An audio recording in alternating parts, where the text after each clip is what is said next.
Hi guys, આજે આપણે એવા કુરકુરે બનાવીશું કે જે આપણે ગેસના ઉપયોગ વગર કોઈ પણ જાતના ખારો કે સોડા કે એ પણ કશું જ ઉપયોગમાં નહીં લઈએ અને માત્ર એક જ વસ્તુ એટલે કે આપણે ચોખાના પૌવાની સાથે તૈયાર કરીશું. આપણે 200 ગ્રામ જેટલા ચોખાના પૌવા લીધા છે. પૌવા તમે કોઈ પણ લઈ શકો છો, જાડા કે પાતળા કોઈ પણ ચોખાના પૌવા લઈ શકાય.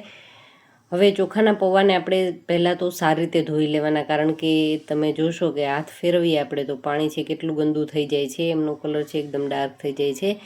તો સારી રીતે આપણે ધોઈ લેશું, જેથી કરી અને પૌવાનો કલર છે એ હળવો એવો સફેદ થઈ જાય.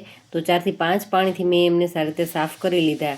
હવે આમાં થોડું ઘણું જે પાણી છે એમની સાથે જ આપણે પૌવાને આ રીતે દબાવી દેવાના છે અને એમને 10 મિનિટ માટે આમનેમ જ રહેવા દેશું, જેથી કરી અને પૌવા છે એકદમ સારી રીતે સોફ્ટ થઈ જાય.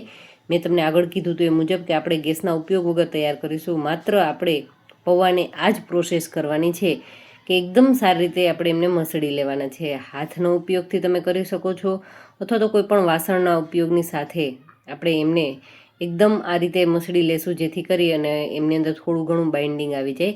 તો આ રીતે ગ્લાસની મદદથી કરવું હોય તો પણ આપણે ગ્લાસની મદદથી પણ આ રીતે કરી શકીએ છીએ અને એકદમ ઓછા ખર્ચની સાથે તૈયાર થશે આપણા આ જે કુરકુરે છે. અને વળી પાછા આપણે એમને એક વખત બનાવી લઈએ અને આખું વર્ષ એમને સ્ટોર કરી પણ શકીએ છીએ, કારણ કે આપણે તેલનો પણ ઉપયોગ નથી કરતા. હવે એમની અંદર આપણે તલ, સ્વાદ અનુસાર નિમક અને ચીલી ફ્લેક્સ એડ કર્યો છે. મસાલા આમ તો આપણે આપણી ચોઈસ પ્રમાણે કોઈ પણ લઈ શકીએ છીએ અને ખટાશને એ બધું પસંદ હોય તો તમે આમચૂર પણ આમની અંદર એડ કરી શકો છો. ચાટ મસાલો છે એ કરવો હોય તો પણ ચોક્કસથી કરી શકો છો.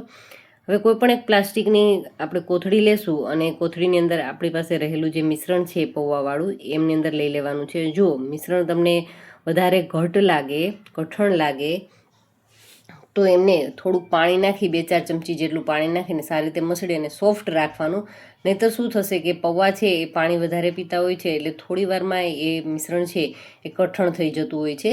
તો હળવું એવું એમને સોફ્ટ જ રાખીશું અને કોઈ પણ આપણે મશીનનો પણ ઉપયોગ નહીં કરવો પડે. આ રીતે માત્ર કોથળીની અંદર આપણે એક નીચેના ભાગે નાનો એવો હોલ કરી લેશું અને લંબાઈમાં તમારે જેવડા કરવા હોય એવડા કુરકુરે છે એ બનાવી શકીએ છીએ. અને આ રીતે લાંબી લાંબી સ્ટ્રીપ્સ છે એ તૈયાર કરવી હોય તો એ રીતે પણ કરી શકાય. અને તમારે આ રીતે સ્ટ્રીપ્સ ન કરવી હોય અને એના નાના નાના આ રીતે બોલ કરવા હોય તો બસ આ રીતે હળવું એવું પ્રેસ કરી અને થોડું પોષણ આવે એટલે આ રીતે આપણે એમના બોલ છે એ રાખી દઈશું. તો આપણે આ ચોખાના પૌવાના કુરકુરે છે એ બની અને તૈયાર થઈ ગયા છે. તો એમને 2 દિવસ માટે તડકાની અંદર સારી રીતે સૂકવી લીધા છે અને એમાંથી થોડાક હું તમને ફ્રાય કરીને પણ બતાવીશ. તો આપણે કોઈ પણ જાતના ખારો કે સોડા કે કશું જ ઉપયોગમાં નથી લીધું. એમ છતાંય તમે હમણાં જોશો કે ફૂલીને સાઇઝમાં તો ડબલ થાય જ છે અને સાથે સાથે એટલા ફૂલે છે કે ફાટી જાય છે કુરકુરે છે. એમના ઉપરથી જ તમને ખ્યાલ આવી જતો હશે કે આપણા કુરકુરે છે કેટલા સોફ્ટ તૈયાર થયા છે. તમે જોઈ શકો છો કે એકદમ સરસ એ ફૂલી અને ફાટી ગયા છે.